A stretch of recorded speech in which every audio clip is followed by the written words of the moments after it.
And welcome to this Peel Yourself Off the Mat Monday edition of Bury Your Bookie. I'm Jeff DeForest. The handsome one over there is one Mike Jones, who is chomping at the bit to get it going here today on the program because I don't know if it's exhilaration or exhaustion that people are experiencing after what might have been one of the greatest weekends of sporting activity that I've ever seen.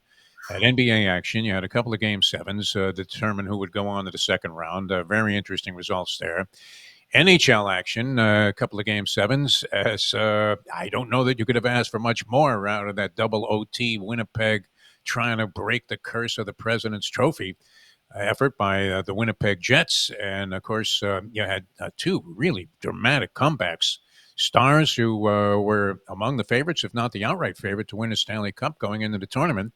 Life and death to survive against the Colorado Avalanche. Looked like they were going to take one on the chin, and they did not. They avoided elimination and move on now to the second round. Had the Kentucky Derby, which turned out to be a great event. I think we were on the money with our picks there. Sovereignty, journalism, and Baeza, Braulio Baeza, man, coming from the back of the pack. I don't know if that horse had trouble. I have to take another look at the race. But wow, I mean, certainly was an eye-opening close that this horse was making to get into third position. And now we move on a couple of weeks down the road to the Preakness and many other things taking place, including one of the mystery events of all time. I don't understand the attraction of Formula One. You can hate me if you want, but I just don't get it. We welcome Mike Jones in and some boxing also of note. But Mike, how are you? And wow, what were you not involved in over the weekend? Oh, just an incredible weekend. I grew up everything basketball. And the last time I threw skates on, I tried to take a shot and I fell and hit my head on the ice. So I knew hockey wasn't my sport. But I can tell you as a fan, how could you not love watching playoff hockey? It is unbelievable. And those two games that I was riveted to Saturday night, ready to turn off at 3-1, both with 11 minutes to go in the game, and you get basically 2-0 and 3-1. You get two finishes that you can't ask for. A scriptwriter in Hollywood couldn't write them any better. And home teams win. The excitement's there. It's the one goal gets it a 1-goal game, changes the whole attitude in the arena. The beer sales are flowing once they get within one. And then all of a sudden you get finishes like they finish. It was incredible. Absolutely incredible. And the basketball is the disappointment now. You watch Kawhi Leonard and James Harden start off a second half. You think they're going to be in the game. You lay 4 in the second half with the Clippers. You're down, 11 or 12, and you're like, oh, we're going to get back in it. You hit a 3, here you go. And then Denver goes on a 15-0 run. And then in the midst of that run, you're watching. The ball doesn't go underneath the 3-point line. No one's moving. And you're sitting there going, what are these guys doing? And to me, the disappointment is they look like they don't care. That's the sad part, is that it's almost like the lack of getting back on defense, a lack of movement on offense, the guards looking to pass. The game is just a different game. And in a time when you need the ratings and you need all those momentum and gambling is there, does it the gambler that gets disenchanted with watching the NBA and doesn't want to play it? And that's what I think the NBA's got to address in the future. The internal composition of players, it's interesting. I mean, I don't know that you get it in any other team sport quite like you do in hockey, where everybody's all in. I don't know. The money really hasn't tainted too many of these players. No. And they certainly haven't caught up in terms of the overall capital that they're making with NBA players, where some scrub who doesn't even participate is still making $10 million sitting on the bench. I'm not sure if that has dissipated some of the intensity that you might see in an NBA game. It does seem like most of them are fairly hotly contested, but I do believe that one thing that you can count on, it might be right up there with death and taxes, and that is a vanishing act by James Harden in key games and key spots in the postseason. We've seen it so many times, and no matter how many times you try to convince yourself, oh, no, he's having a good year. He seems to have relocated his mojo. And there it was again, as you alluded to, where they end up getting eliminated by the Denver Nuggets, who a few weeks before the end of the regular season, Mike, I think we were talking about this. I thought Denver had reasserted itself possibly as a team to beat in the West, certainly as the most imposing threat to Oklahoma City, which was vastly superior to everybody during the regular season. They put a big gap between themselves and the Houston Rockets, who were the number 2 seed. And yet, I don't know. I mean, is Denver in there with a fighting chance in this series, in your opinion? Yeah, I mean, sure they do. They're a champion. They have talent. They showed their moxie in the Clipper series. When people thought the Clippers were going to take them, and now you have the experience of a champion against the inexperience of but an unbelievably talented team in OKC. So I see the numbers 9.5 game one. You have to think the wear and tear of all this favors both Boston in game one and Denver tonight, both laying 9.5. But I'll bet you a dog covers one of them. I don't know they're going to get two real big blowouts. The Knicks coming off a strenuous series against Detroit, where they were, losing game, five at home, and now they're thinking they're going to lose, and they go out in game six and prove their worth, and then now you have this Denver going seven. It's hard to figure the NBA out, but I think you'll see that Denver will get a game or two. I think the same with the Knicks, but I don't know that they can beat either team. I just think that the depth and the way OKC comes at you, the problem they're going to have guarding SGA, I think is going to be one of the problems. And they have some size that they could deal with Jokic a little bit better, more than just Zubac. They'll run a couple guys at him, but they're so flexible and so talented. And then the Celtics, I think they cause a problem. Holiday can maybe keep up with Brunson a little bit better than Detroit could in that series. And you have the way they shoot the three and the mismatches throughout that the Boston creates, and then you added Porzingis now, who both Towns and Porzingis seem to play on the perimeter. So there's going to be driving lanes in both these teams. So, and when you put it on the ball, go to the basket, I like my chances with Tatum and Brown more than I like what the Knicks offer. So I would be surprised if both the Knicks and Denver win the series. The R&R, it goes both ways, rest versus rust considerations. We saw maybe the Cavaliers were suffering from a little bit of ring rust. We saw in that Ryan Garcia fight where he ended up losing at that the Times Square bouts that were taking place on Friday that were such a big deal. It turned out to be, for the most part, a bitter disappointment. Only one real competitive fight out of the bunch, and that one went the way of the favorite, overwhelming favorite. You could have caught a big price, though, taking Romero over Ryan Garcia. But he was out for a year. I don't know if it was the juice or the rust, but one of those two factors, if not both, certainly appeared to play a role in that one. And the Cavs had been sitting on the pines for a while. Think about this. I mean, they had, by combined 80-point total, blown out the Heat in the last two games of their series to close out four. And then they come out and sort of lay an egg in the series opener against Indiana, the Pacers. Do you give the Pacers a shot to prevail? Because you find yourself now, if you're the Cleveland Cavaliers, most people would probably assume that they bounce back and hold up the home court and maybe get one in Indiana, and the series comes back 2-2. But that being said, should they lose game two, all of a sudden you're going to have a lot of people wondering why they put their money in on the Cleveland Cavaliers, because they would certainly be in a position where elimination was more the reality than out of the question. Yeah, line was 7.5. We saw some nines, actually, so the Cleveland was aside. Figuring to get the time off. You watched that game early on, you saw that Indiana was going to be competitive. Nembhard hit some huge threes. It looks like, a lot of people were pumping that Halliburton would have his problems, getting to where he wanted to go, and he did. And I think the missing Garland might have been an issue for Cleveland last night, just having that little extra depth at the guard position. I looked at that game at halftime and thought that Indiana could probably win the game. So I thought the 8.5 was a nice little price. Or if I was betting, I didn't. I just looked at the line and said, wow, that's kind of high. What I saw was that Indiana's going to be in the series. And remember that they got to the Eastern Conference Finals last year. Yeah. Cleveland still as a team, as a group, this particular group, really hasn't accomplished anything, where Indiana seems to have had a little bit more experience with Rick Carlisle, been in these situations a little bit better than, more than Kenny Atkinson. So I would think this could go a long way, and I think it's a must-win Cleveland game too. Does the line move up? I mean, could it be close again? I see so. I don't see home court being a huge deal in this particular series, as some of these are made up with. I think Cleveland can win on the road as well, as we saw Indiana win last night. All right, and we're getting a wide smorgasbord of interesting sporting events to wager on. We haven't even mentioned Major League Baseball. It's kind of been shuffled into the background right now, but let's take a look at it. We'll start with the NBA. Two games tonight. The first one features the Knicks and Boston. The Knicks had to fight, really battle to get by Detroit. I don't know that it was even fair to say that the Knicks were triumphant in that, because Detroit got robbed in that one ball game, and they were very competitive in all of the others. They were close.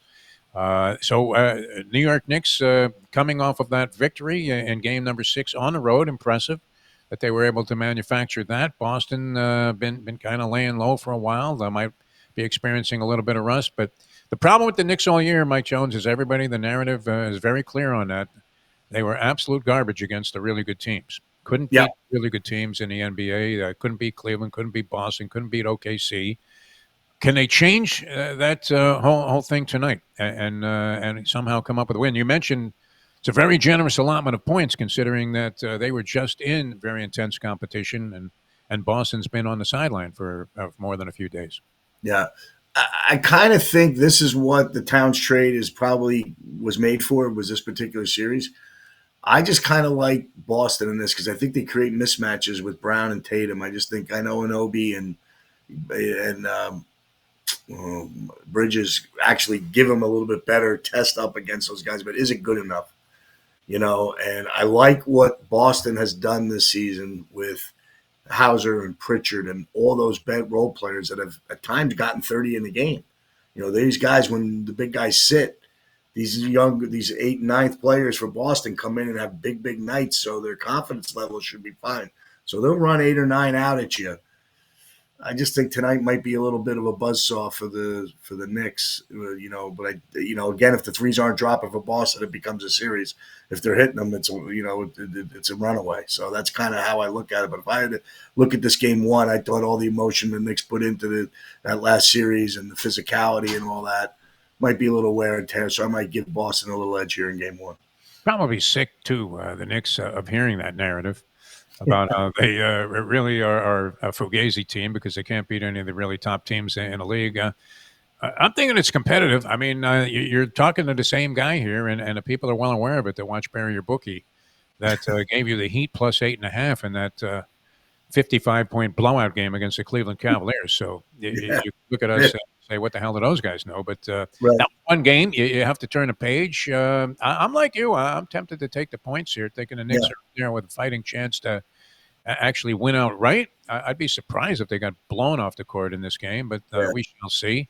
And maybe they can set the stage for what would be a wildly competitive series, which a lot of people would be in favor of, since much of what happens in the early rounds of the NBA playoffs tends to be very much according to form. All right, so that's going to be followed tonight by the opener, Denver at Oklahoma City. And Denver, from a personnel standpoint, is no slouch. I think anybody can see that. I don't know that they have a ton of depth in behind their starting lineup. But the people that they're going to be counting on, that they seem to have not relied as much on Jokic in the Clippers series in the last few games, and that was a winning formula for them, at least as far as Jokic is scoring. Naturally, they're relying on him all the way throughout. Oklahoma City, for some reason, is a team that, as great as they were in a regular season and as efficient as they look sweeping the Memphis Grizzlies, people want to bet against them. I mean, what would you say on tonight's game in the series? Yeah, you got to look at the experience and say that if there was a rust factor, this would be the game that would be a rust factor. A team that really hasn't gone this far, hasn't been to the Western Conference Final. You got a team that's won a title, much more experienced. You would think this is the one that maybe Denver could get a sneak in win or hang in there close. So if I had to take the dog in these two, the Knicks are just tough for me to take. I get your whole logic on that. It's just not a game I'm in love with, so I'm not jumping to the the window to go get it. But if I had to pick one, it would be Denver tonight. Just 9.5 a lot. Let's test this line and see what happens. Are we going on the basis of a regular season model where they won 50 games by 10 or more, thinking this is going to fall in? Or do we say that Jokic gives them more problems? Holmgren's a little bit weaker body. Hartenstein getting a big challenge to play a big man that's going to be as dominant as this guy is. The perimeter players, a little bit more size and athleticism on the perimeter for Denver than maybe OKC's faced. I'm going to give Denver my little shot here with the 9.5 tonight. All right, and the NHL second round of playoffs get underway tonight. We already saw that one game, Indiana beating Cleveland in the NBA. Florida and Toronto. The Maple Leafs may have buried themselves by sort of calling out the Florida Panthers and saying, we can't wait to meet them in the second round. And that may be one of those very ill-fated philosophies that comes back to bite them. Panthers seem to be primed to make a run right back to the Stanley Cup Finals. The Maple Leafs have the home ice advantage in the opener of the series. Home ice, look, it held up all the way through the Winnipeg series, and the stats were very favorable. Home ice not normally as much of a factor in consideration in the NHL playoffs as it is in other sports. But tonight, Toronto at home, they showed signs of having the usual flaws in choking. They hadn't won a playoff series since Toe Blake was behind the bench there.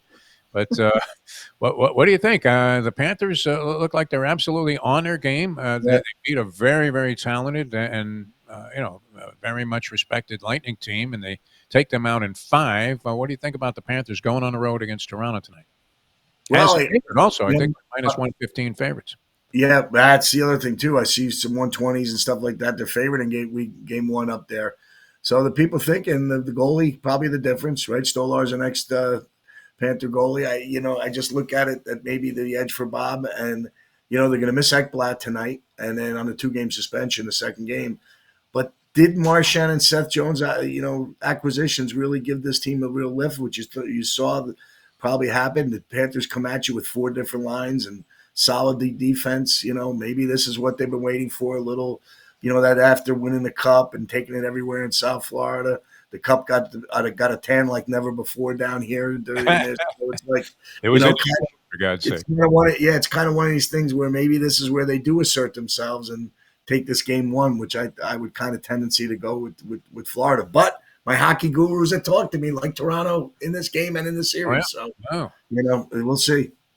Yeah, I don't know. Florida, very impressive. And look, back-to-back appearances in the Stanley Cup final, won the championship last year, appeared to be showing no signs. Maybe during the regular season, they had some circumstances that they were able to not necessarily coast, but they weren't as dedicated as they might have been. They had some injuries, but seemed to be on their game, very much so. I couldn't have been any more impressed than I was in their victory over the Tampa Bay Lightning in 5 games, no less. Sure. And Toronto always seems to be wavering. I mean, they got a scare there against Ottawa, and very easily could have been 3-3 and facing elimination in a home game 7. So I kind of like the Panthers in the series. I don't know about tonight.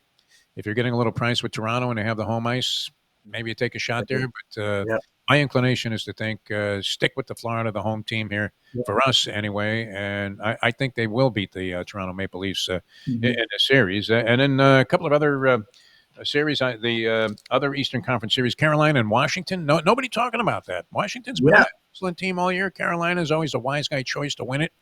Carolina was impressive. They might have had a soft matchup there in the opening round against the New Jersey Devils, who didn't seem to be grabbing a lot of headlines during the course of the regular season. And so what do you think? Carolina, Washington, and then, of course, we'll take a quick look at the Western Conference also. Yeah, I'm going to take the road teams in both these series. I'm going to take Carolina and Florida against my hockey guys who were telling me the other way. But I'm going to go that Florida just shows their moxie to get through this series. And I kind of like Carolina a little bit. The goaltending isn't really big of an edge, but I just like the way Carolina runs at you, their power play. They seem to be so dominant, a little bit more dominant in that series against the Devils than I thought Washington was against Montreal. I thought Montreal could have stolen even another game and take that series further. So I'm on Carolina and Florida.